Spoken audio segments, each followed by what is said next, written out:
I was serving dinner in my own home when my daughter Carla suddenly blurted out in front of everyone, "Grandma smells like pee." The table erupted in laughter. My son-in-law Darren even clapped his hands as if it were the funniest joke he had ever heard. My grandchildren 12-year-old Jaden and 10-year-old Mia laughed so hard they nearly choked on their food. My face burned with shame, but I said nothing. I finished setting the table, my hands shaking, and sat down in complete silence. At 67 years old, I had become the joke at my own table. I had raised Carla alone since she was 2 years old. I worked double shifts to pay for private tutors and give her a comfortable life. And now, in the house I built with my own sweat and sacrifice, I was treated like an inconvenience. They thought I didn't notice the contempt in their eyes or the whispers they shared when they believed I couldn't hear. "Grandma is getting so annoying," Mia would say. "She complains about everything," Jaden would add. Darren always agreed, nodding as though he were doing me a great favor by tolerating me in my own home. That night, after everyone had gone to bed, I stood alone in the kitchen washing dishes and speaking quietly to God. "Lord, what did I do to deserve this as gratitude? Did I give too much?" My tears fell into the soapy water, but something inside me was changing. I was no longer the woman who accepted disrespect in silence. For years, no one ever questioned where the money for the bills, groceries, or family outings came from. They never asked about my savings, my investments, or what I truly owned. And they certainly never imagined that everything was about to change. My name is Eleanor Jenkins Lee to everyone. I am 67 years old, and for decades I have been the invisible woman holding this family together. Carla never had to worry about anything because I was always there solving problems, paying bills, sacrificing myself. When her father, Frank, walked out, she was barely 2 years old. He left one morning with a single suitcase and a mountain of debt that took me years to repay. We never heard from him again. Carla was too young to understand that her world had fallen apart. I wasn't. I worked as a seamstress during the day and cleaned offices at night, saving every dollar I could. My daughter never went without. I paid for her English lessons, computer courses, and eventually a private college degree in business administration. When she married Darren, I gave them $50,000 to help them start their life together. When Jaden was born, they moved into the house I had bought years earlier. I took care of the baby for 2 years while Carla recovered. When Mia was born, I did the same. I was always the one who fixed everything, supported everyone, and sacrificed my own dreams for theirs. Over the last 5 years, while they lived with me, I became the unpaid maid in my own home. I woke up at 5 every morning to make breakfast, lay out the children's school clothes, and cook dinner. Carla worked part-time at a retail store, earning barely minimum wage, yet lived as if she were wealthy. Darren had been unemployed for 8 months after being laid off from an accounting firm, but he claimed he was considering better opportunities. They spent money they didn't have, designer clothes for the kids, shopping trips every weekend, and who paid for it all? I did. Who covered the bills in the house they lived in? I did. Who supported a family of 4? I did, using my retirement checks and the investments I built over 40 years of hard work, yet they saw me as a burden. Something to be removed. Last week, I overheard Darren talking to his sister on the phone.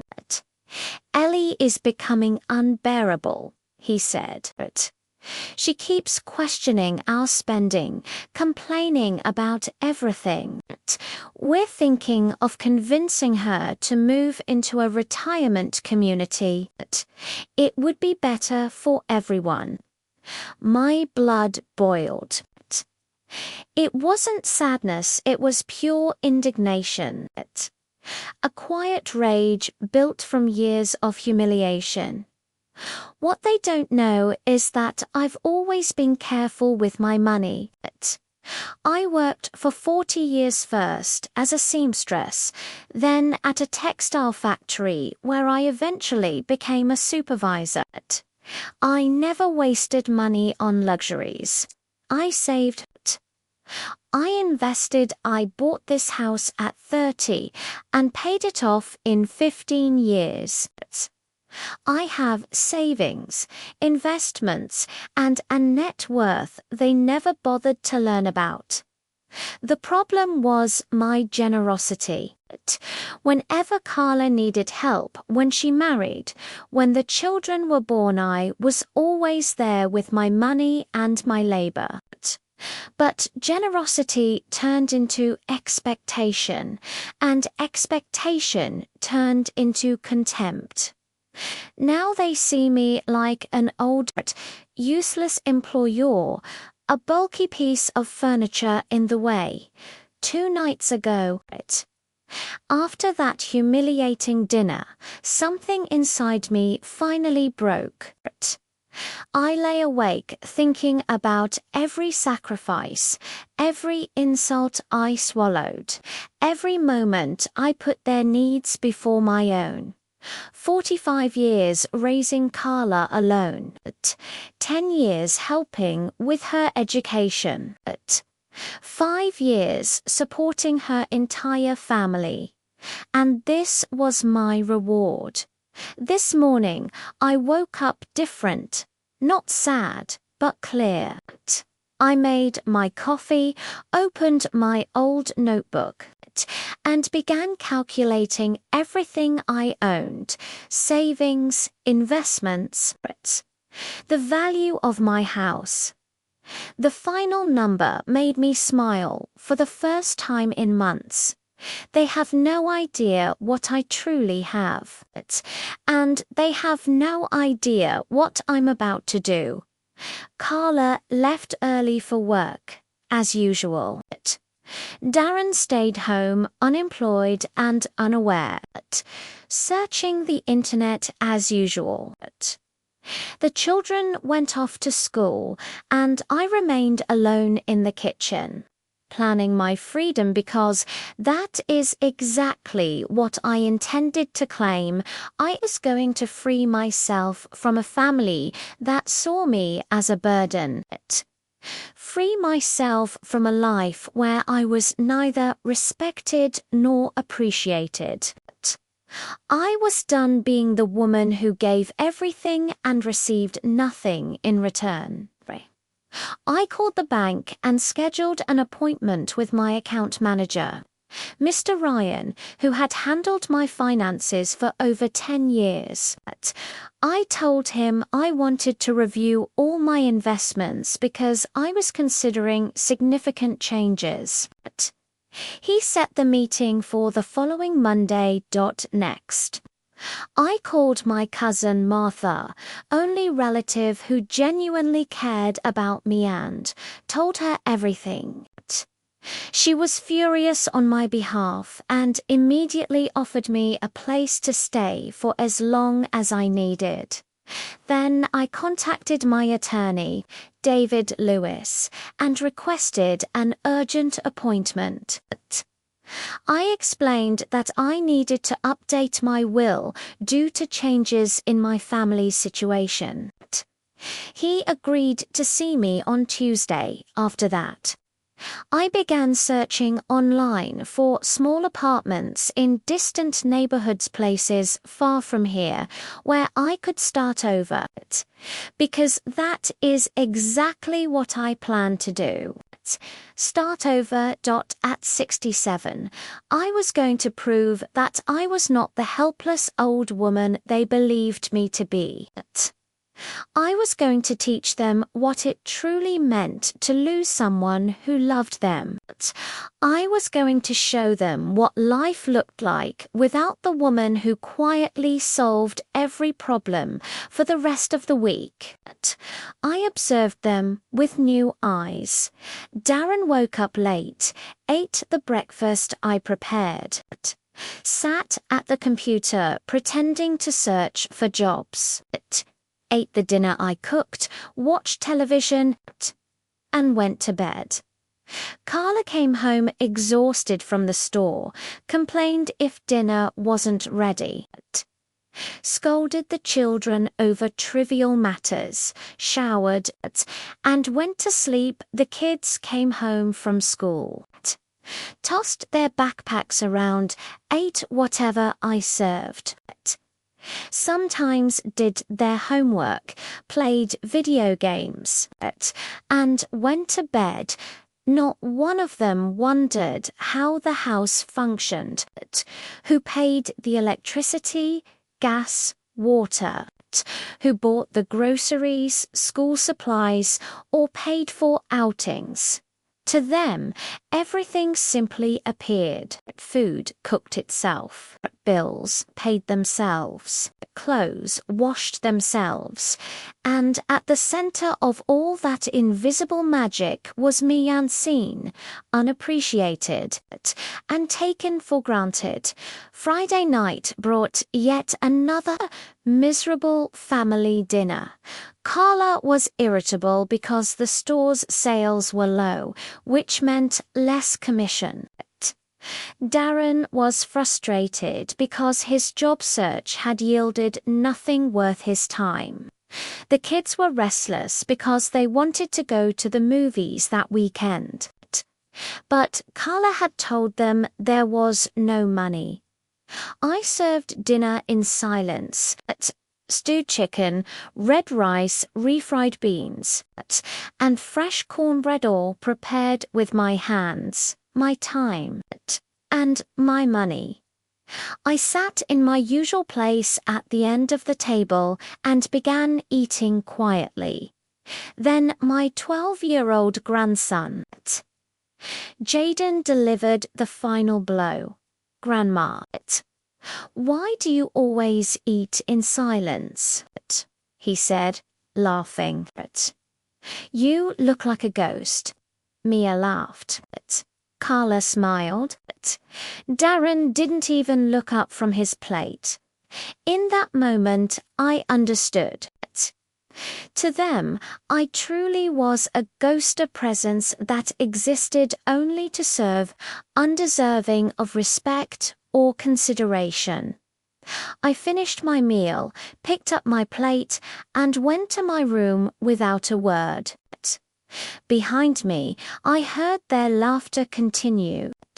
No one followed. No one asked if I was okay. No one apologized. They simply carried on as if nothing had happened that night. Lying in bed, I made my final decision. I would wait no longer. I would tolerate no more humiliation. I would no longer be a ghost in my own home. On Monday, I would begin executing my plan. On Tuesday, I would be in my lawyer's office. By the weekend, they would understand what it truly meant to lose someone who loved them. I fell asleep with an unfamiliar feeling. Not sadness, not anger. Peace. The peace of reclaiming my dignity, the peace of knowing I would never allow myself to be treated like garbage again. The peace of knowing they would soon discover who truly held their world together. Saturday morning arrived. I woke early, prepared breakfast, and cleaned the house as always. But inside, I was no longer the same woman. My silent revolution had already begun.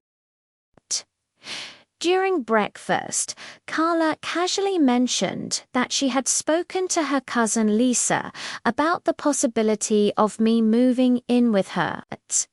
She has an extra room, Carla said, avoiding my eyes. It might be nice for you to have company. We could talk to her next week. Darren nodded eagerly. That would be good for everyone. Ellie would be with people her age, and we could reorganize the house. That room could become my office. The children didn't react at all to them.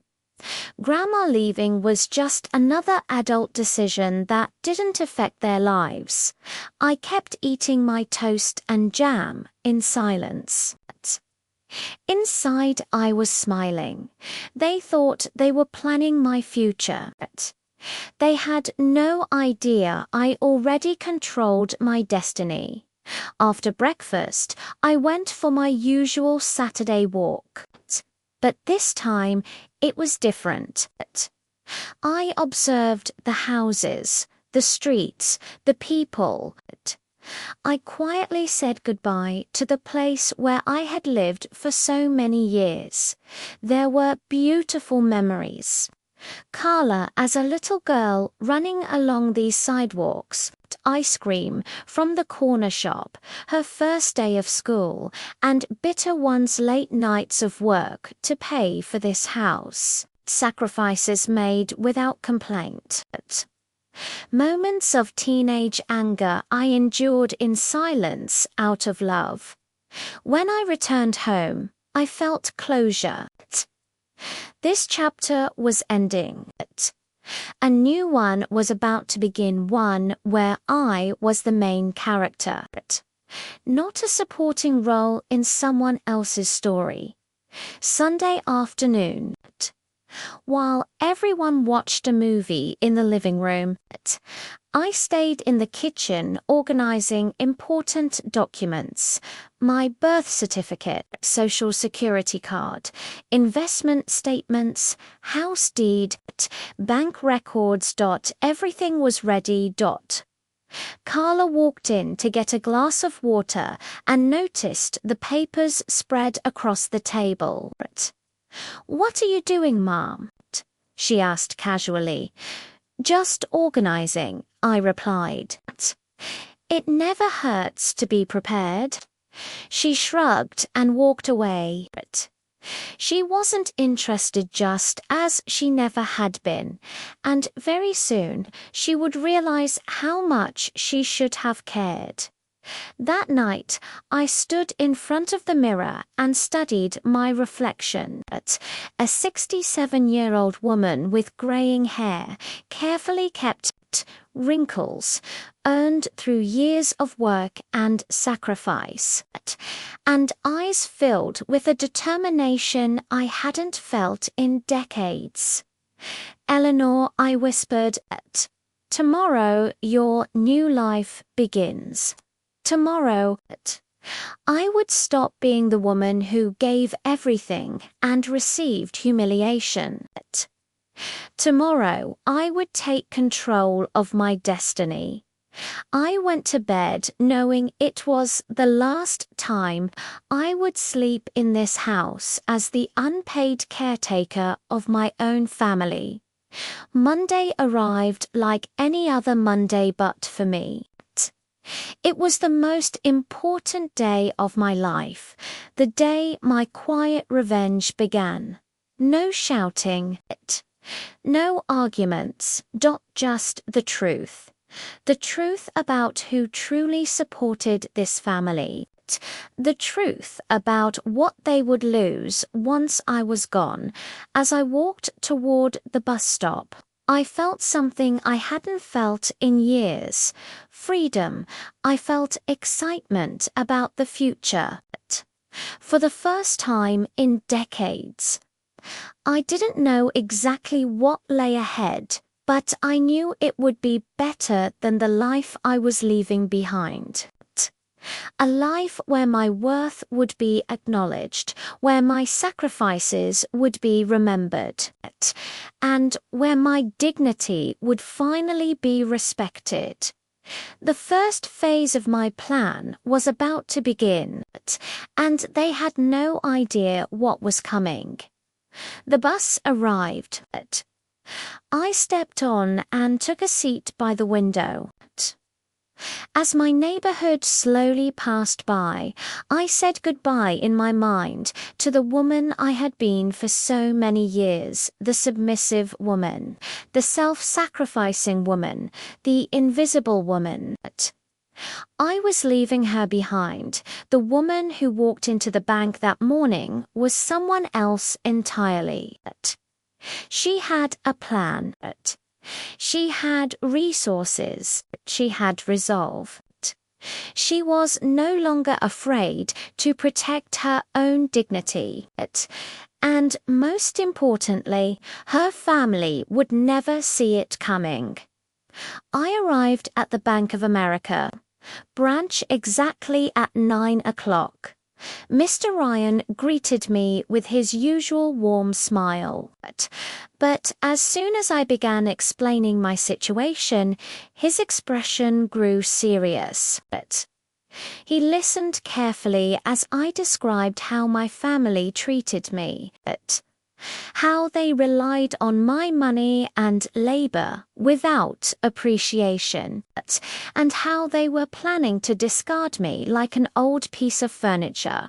"Miss Jenkins," he said gently, shaking his head, "sadly, situations like yours are more common than people realize. Many seniors experience financial and emotional abuse from their own families." His words were validating. I wasn't imagining things. I wasn't overreacting. What I was experiencing had a name: abuse. Together, we reviewed my accounts. When Mr. Ryan saw the numbers, his eyebrows lifted in surprise. "Ma'am, you've done remarkably well. Your investments have grown significantly over the years." He was right. Between my savings, certificates of deposit, and long-term investments, I had accumulated nearly $200,000, and my house fully paid off was worth at least $300,000 more. "I want to protect my money," I said firmly. "I want my family to stop having access to my resources." Mr. Ryan nodded and immediately explained the steps. We cancelled the automatic payments Darren had been using to cover household bills with my money. We also cancelled the additional credit card Carla had been using for years. "As of today," he said, "only you have control over your finances." But the most important decision came next. We transferred a significant portion of my investments to a different bank and opened a new account, one that only I knew about. This adds another layer of protection, Mr. Ryan explained. Even if someone tries to pressure or manipulate you, your main resources will remain secure. I left the bank feeling transformed. For the first time in years, I had made a major decision without consulting anyone, without asking permission, without putting someone else's needs before my own. I had acted purely for myself, and it felt liberating as I waited for the bus home. Memories of my life began to surface. I remembered being 20 years old, working at the textile factory. I was young, hopeful, and in love with a man who promised me the world. Frank was charming, hard-working, and made me laugh. When he proposed, I truly believed I had found my forever. The early years were happy. Frank worked in construction and I stayed at the factory. We saved diligently and bought this house together. We planned our future, talked about children, and dreamed big. When Carla was born, I felt complete. She was a calm, beautiful baby, and Frank adored her. He would hold her for hours, singing softly. But everything changed when Carla turned 2. Frank began coming home late, often smelling of alcohol. He claimed work was stressful and said he needed time with his friends to unwind. I believed him. I comforted him, cooked his favorite meals, and tried to make our home a place of peace. One night, he came home drunk and furious. He shouted that he felt trapped, that Carla and I were a burden, and that he hadn't signed up to be locked into life. Carla cried in her room as I tried to calm him, telling him we could talk in the morning the next day. Frank left before we woke up. On the kitchen table, I found a note. Eleanor, I need time to think. I don't know when I'll be back. Take care of Carla. Frank, I waited. 1 week, 2 weeks, a month. He never returned. He never called. He never sent money. He disappeared as if he had never existed, leaving behind debts I struggled to pay and wounds that took years to heal. At 23, I was suddenly a single mother with a toddler and a mortgage. But I refused to give up. I took a second job cleaning offices at night. On weekends, I sewed clothes to sell. Every dollar I earned went toward Carla or the house. Carla was bright but demanding. She wanted what her classmates had: brand name supplies, nice shoes, elaborate birthday parties. I denied myself everything to give her what she wanted. I worked double shifts, skipped meals, wore the same clothes year after year.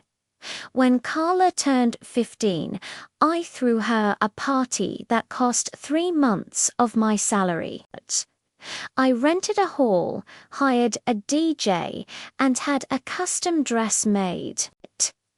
She looked like a princess, and I felt like the proudest mother alive.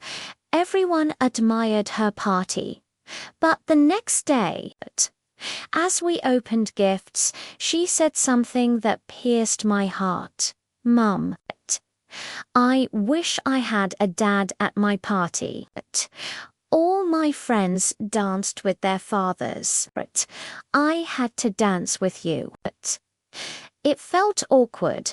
I tried to explain that I had done everything I could, that her father chose to leave, that it wasn't our fault. But she insisted our family was incomplete and that she felt embarrassed. Explaining why she didn't have a dad. Instead of resenting her words, I worked even harder. I wanted to compensate for Frank's absence by being perfect.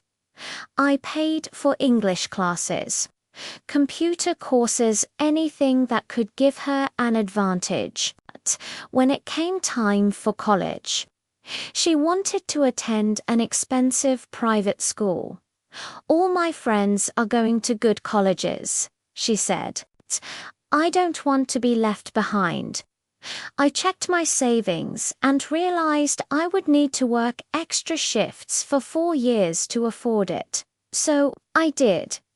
I took a third job selling beauty products door to door on weekends.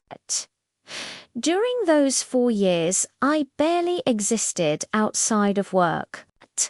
I woke at 5, worked at the factory until 2. Cooked and cleaned offices at night, and spent weekends walking neighborhoods selling cosmetics. Carla lived the typical college life: parties, friends, shopping with the allowance I gave her. She never offered to work, never suggested a cheaper school. And I never complained because I believed love meant sacrifice. But now, as I sat on that bus, I finally understood the truth. Love without boundaries turns into exploitation, and that chapter of my life was over. She never stopped to wonder how I managed to pay for her lifestyle. When she graduated, we threw another party smaller than her 15th birthday celebration, but still proportionally expensive. Carla invited all her college classmates, some of her teachers, and the families of her friends. I spent weeks preparing food, decorating the house, and making sure everything was perfect. During her thank you speech that night, Carla spoke of her achievements, her future plans, and how proud she was to have graduated. She thanked her teachers, her friends, and her boyfriend at the time. At the very end, almost as an afterthought, she added, "And thanks to my mum for supporting me through college." Her words made it sound casual, as though my sacrifices, my health, my relationships, my free time, and my dreams had been nothing. But I smiled and continued serving the guests. Shortly after graduation, Carla began working at the retail store where she still works. She also started dating Darren, a young accountant she had met in college. Darren often came over, ate dinner with us, and stayed to watch movies. Polite, yes, but distant like a son-in-law who tolerated me because he had to. When Carla announced their engagement, I felt joy, but also a twinge of fear. Joy, because my daughter was happy and in love. Fear, because I realized I might be left alone in the house after dedicating my entire life to caring for someone else. Mum, Carla said one day while we planned the wedding, Darren, and I thought that after we get married, we'd like to stay here for a while until we can save for our own place. Is that okay? Of course, it was okay. The thought of not being alone reassured me. Besides, Carla was still my baby, my only family. Having her close made me feel needed. I pulled out all my savings again. I paid for the dress, the venue, the food, the music, the flowers. Carla wanted an elegant, dignified wedding, she said. Darren contributed very little financially, claiming he was just starting his career. The wedding was beautiful. Carla glowed, radiant in her dress. Darren looked handsome in his suit. They danced their first song as husband and wife, and I watched from my seat with pride and a quiet ache. My girl was no longer just mine. Now I had to share her with another family. After the honeymoon, Carla and Darren moved into my house temporarily. They brought some of their things and settled into Carla's old room. I rearranged my belongings, adjusted my routines, and adapted my habits to make space for them. At first, everything seemed fine. I cooked, they ate, I cleaned, they made messes. I paid the bills, they lived. It was like old times, but now with Darren included. I felt useful again, essential for my daughter's happiness. But when Carla became pregnant with Jaden, everything changed. Pregnancy made her sensitive, demanding. She wanted specific meals at precise times, silence when she needed to rest, and nothing that displeased her senses. Darren worked full-time, so all responsibility fell on me. I quit my night cleaning job and stopped selling beauty products on weekends. My life revolved entirely around her pregnancy, her needs, and her cravings. When Jaden was born, I became his full-time caregiver. Carla needed rest. Darren had to work. I fed him, bathed him, comforted him during night cries, and took him to the doctor when he was ill. For the first 2 years of his life, I was practically his mother. Carla recovered, but she had grown accustomed to me handling everything. Returning to her part-time job, she found me already caring for him, and Jaden began saying "Mama" to me instead.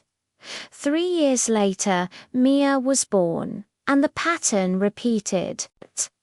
I became the primary caregiver for both children. Meanwhile, Carla and Darren's financial situation stagnated.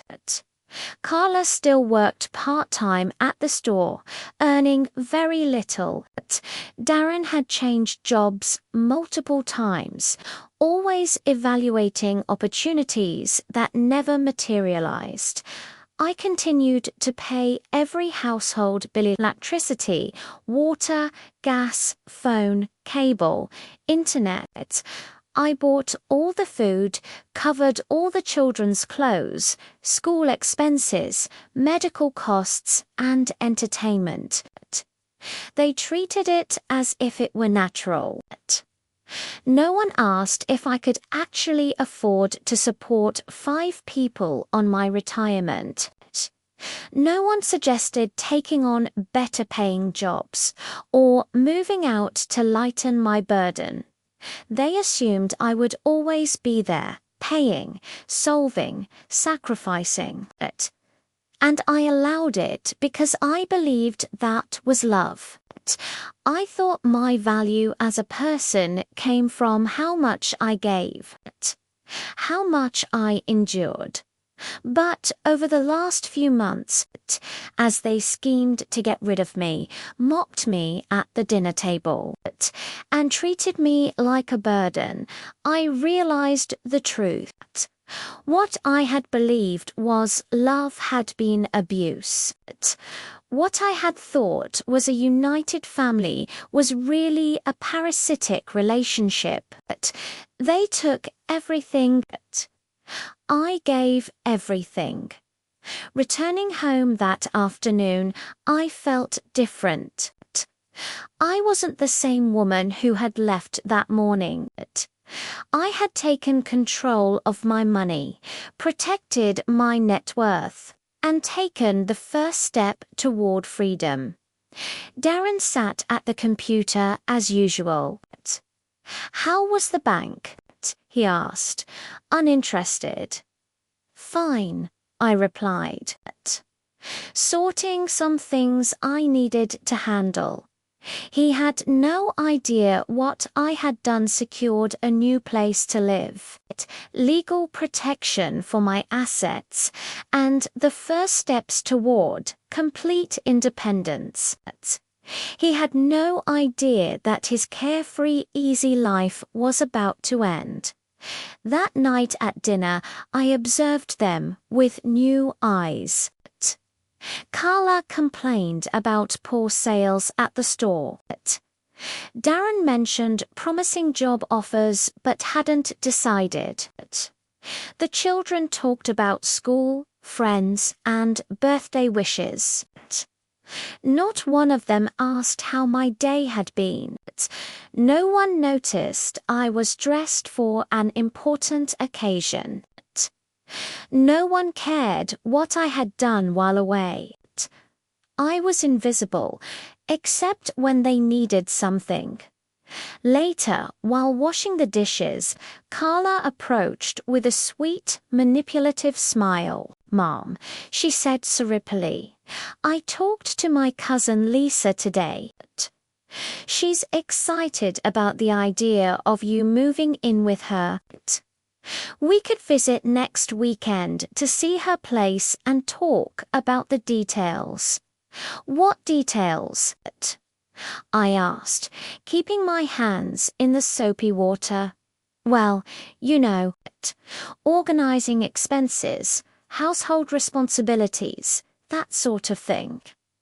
I stopped, turning to look at her. "Carla, have you and Darren thought about who will pay the bills for this house when I'm no longer here?" She froze. "Well, I guess we'll have to figure something out. Darren will get a better job and I could increase my hours at the store." "Have you found that better job yet?" I asked Darren, who had been listening from the living room. "I'm working on it." He said vaguely, that familiar pattern of empty promises. "And the house bills. Who will pay those while you chase these better jobs?" I pressed that they exchanged uncomfortable glances. Obviously, they hadn't considered that. They had planned to get rid of me, not how to survive without me. "Well," Carla finally said, "we could take out a loan until Darren finds something." "A loan? With what collateral? What income to repay it? What financial plan?" I asked, incredulous it didn't matter to them. What mattered was that I disappear so they could continue living comfortably without my presence. That night, I retired to my room, smiling quietly. They thought they were eliminating a problem. They had no idea they were about to lose the solution to every problem they ever had. Tuesday morning, I woke with energy I hadn't felt in years. Today was my appointment with attorney Lois Day. My control would be absolute. I dressed carefully in my navy blue dress.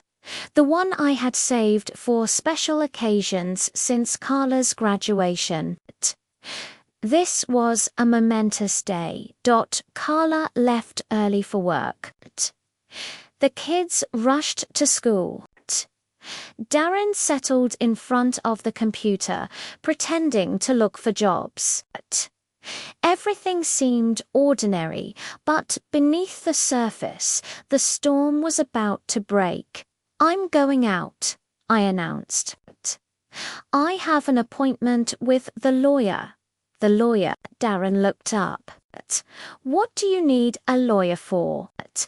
"To update some documents," I said vaguely. He nodded distractedly, already lost in the screen. He had no idea. He never did. And today, his ignorance worked entirely in my favor. Attorney Lewis's office was downtown, in a well-maintained old building.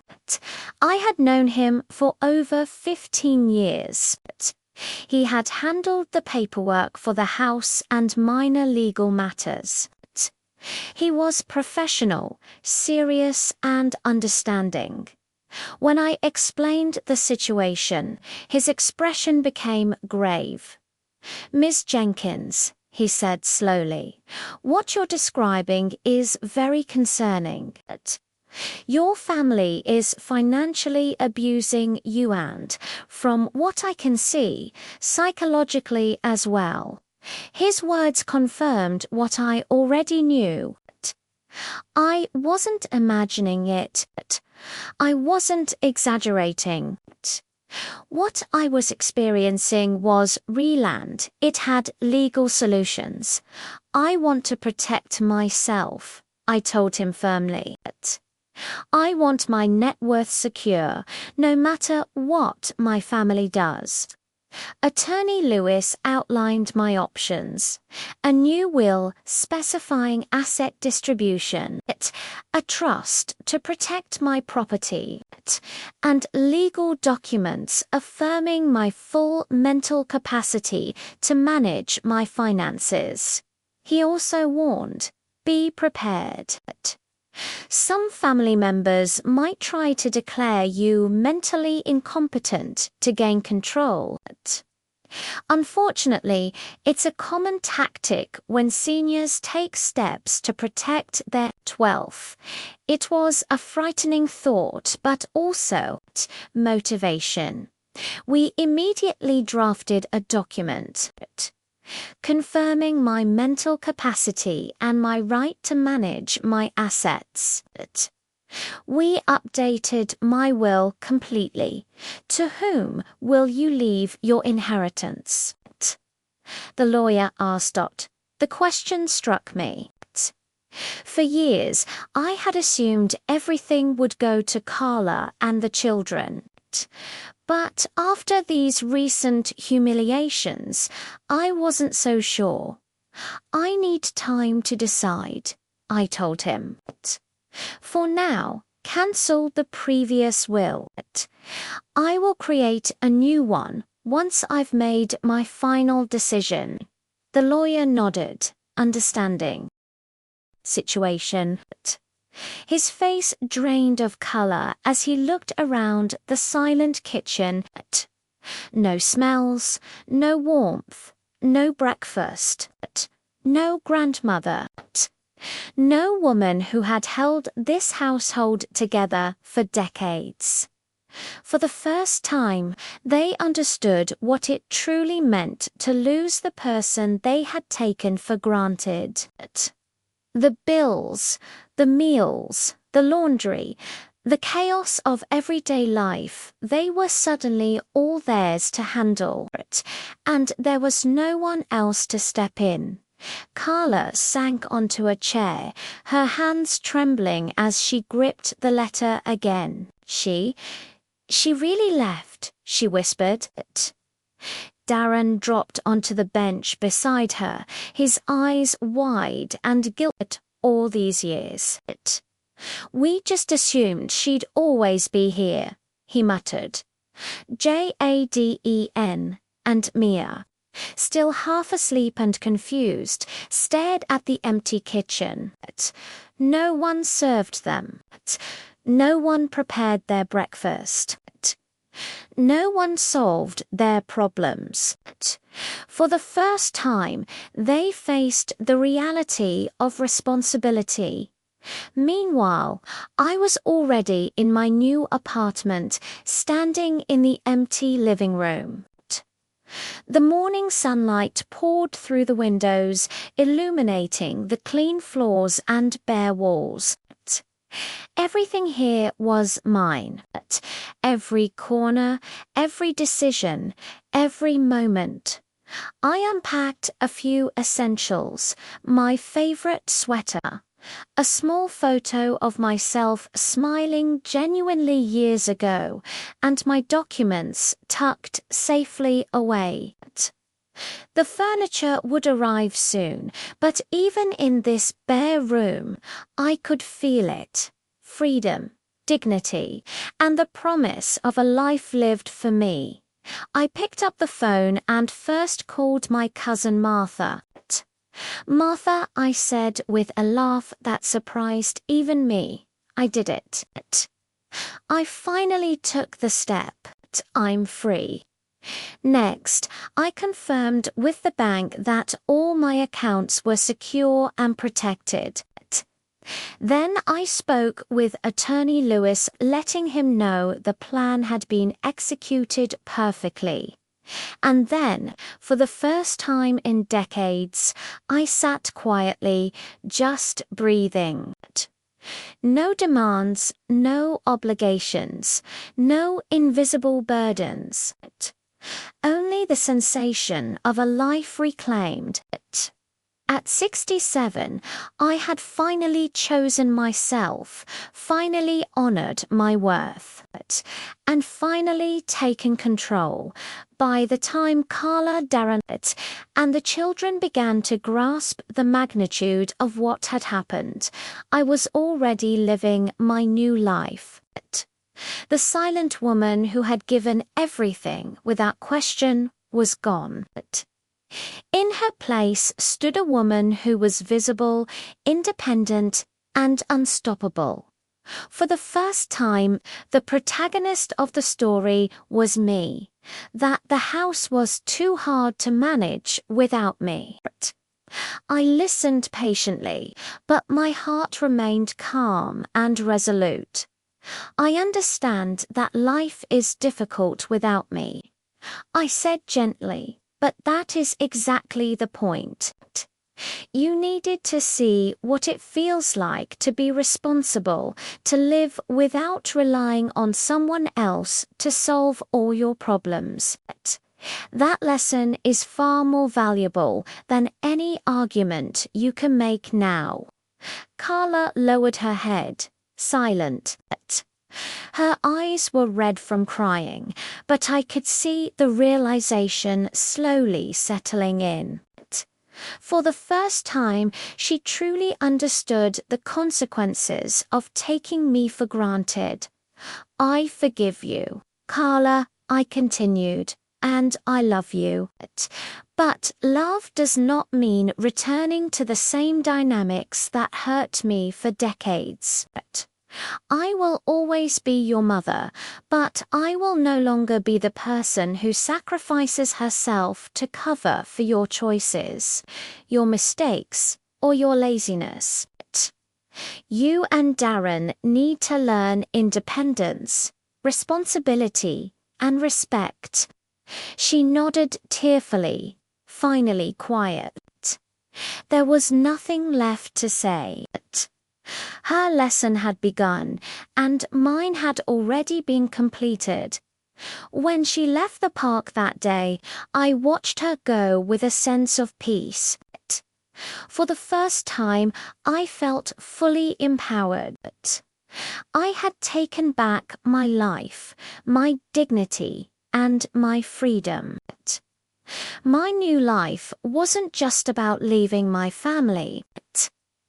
It was about reclaiming the woman I had been buried under for decades and proving to myself that my worth was not measured by how much I gave to others, but by how much I valued myself. From that moment on, every morning I woke up, I lived for me. I cooked what I wanted, read what I wanted, walked where I wanted, and spent my time with friends who respected and valued me. And somewhere in the distance, Carla, Darren, Jaden, and Mia slowly began to navigate the reality they had ignored for so long. They learned, as I had, that life isn't free respect, love, and dignity must be earned and reciprocated, not taken for granted. I had finally written the next chapter of my life, one where I was the protagonist, and no one else had the power to make me invisible again. They understand my decision because each of them, in her own way, had also reached a moment when staying meant losing herself. We never judge one another. There is no need. We simply sit together, sometimes in silence, sometimes talking for hours, enjoying the rare comfort of being seen and understood without expectations. Over time, my days filled with simple but meaningful pleasures. I enrolled in a local community art class and rediscovered my love for sewing, not as work, not as obligation, but as creativity. I make small dresses for charity, cushions for my apartment, and occasionally a gift for myself. Each stitch feels like a reclaiming of something that once belonged to me, but had been consumed by survival and sacrifice. I also started volunteering twice a week at a community center, helping other seniors understand their finances and protect themselves from exploitation. Many of them arrive confused, ashamed, or frightened, just as I once was. When I share my story, I see recognition in their eyes. Some cry, some smile, some simply whisper, "I thought I was alone." And every time I know my pain was not wasted, became wisdom. On quiet evenings, I sit by the window with a book or soft music playing in the background. The apartment feels warm, alive, and entirely mine. There is no tension in the air, no fear of criticism, no silent resentment, just peace. I had never realized how heavy my life had been until I finally put it down. Carla, and I maintain occasional contact brief messages on birthdays, a short phone call during the holidays. The distance between us is no longer filled with anger, but with reality. She no longer asks for money. I no longer offer it. Our relationship, if it is to exist, must now be built on mutual respect, not obligation.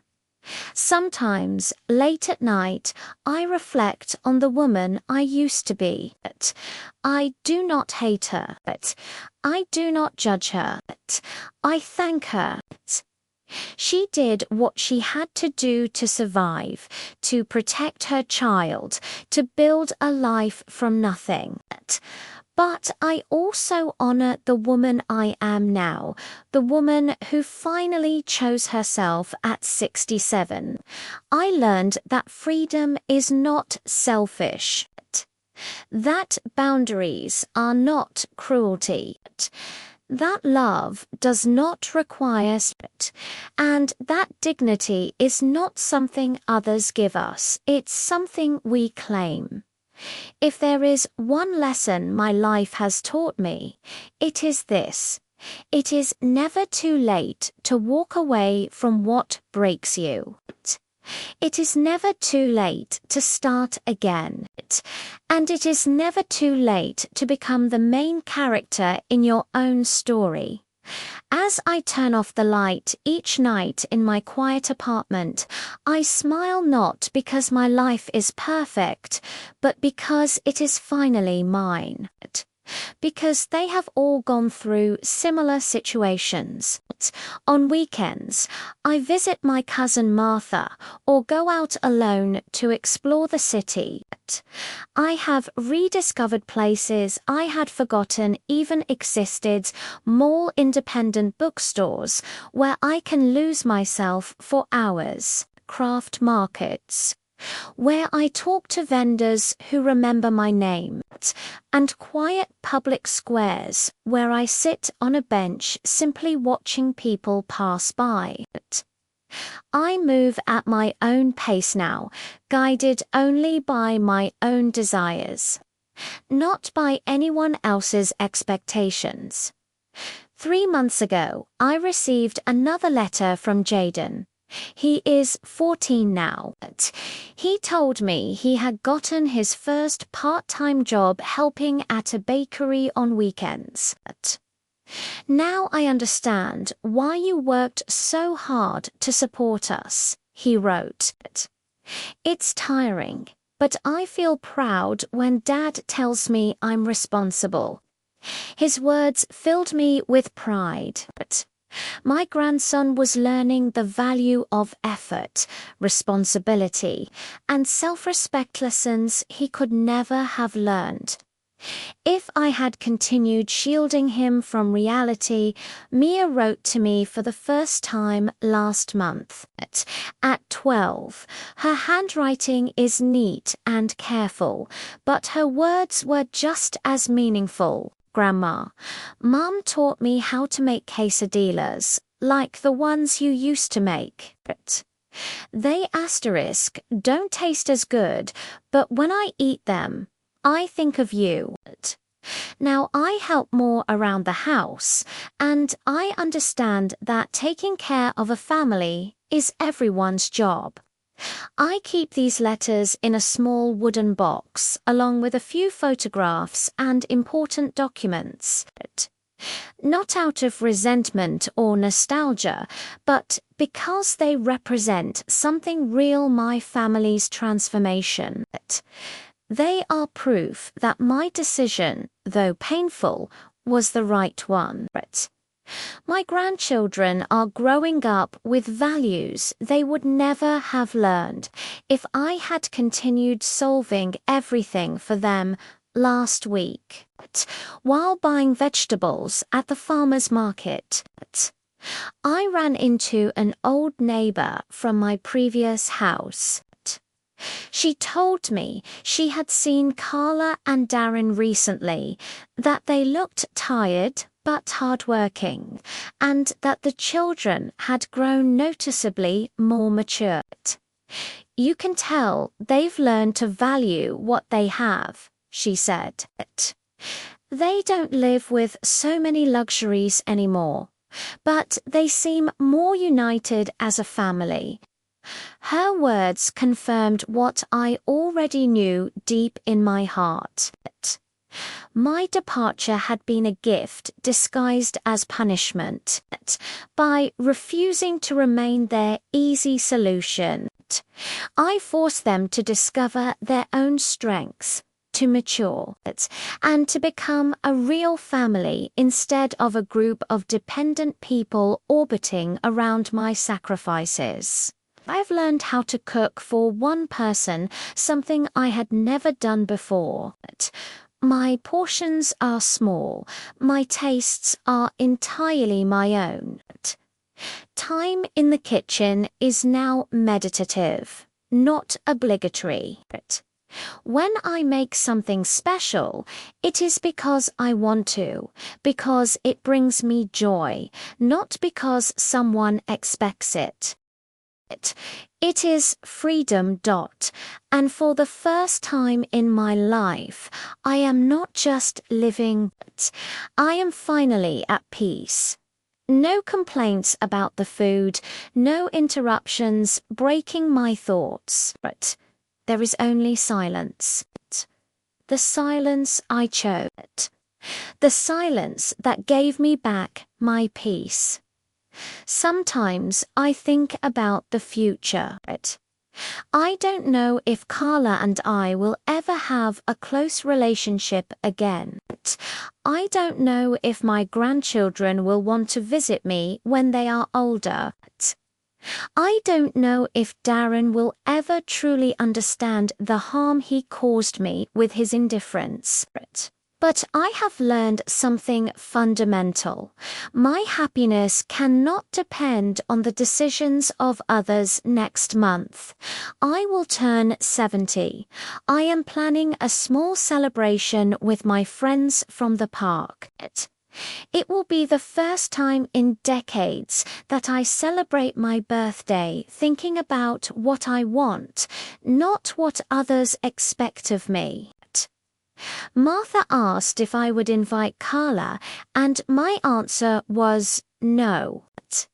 Not out of resentment, but because that day I want to be surrounded only by people who celebrate my existence, not who merely tolerate it. I visited the notary again to finalize my will.